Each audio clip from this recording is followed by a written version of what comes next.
We know how frustrating it is to be without power, especially after a storm. You may wonder why our outage map doesn't show restoration times for individual addresses. Severe weather can cause widespread or complex damage, making it very difficult or even impossible to give accurate restoration times for each individual home or business.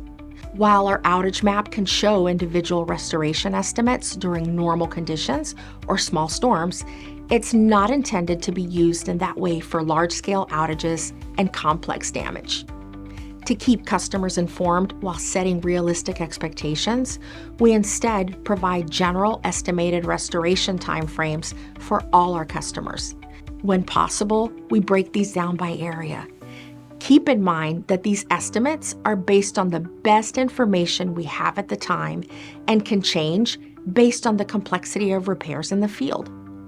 For storm safety tips and information, please visit us at tampaelectric.com/storm center. Stay safe.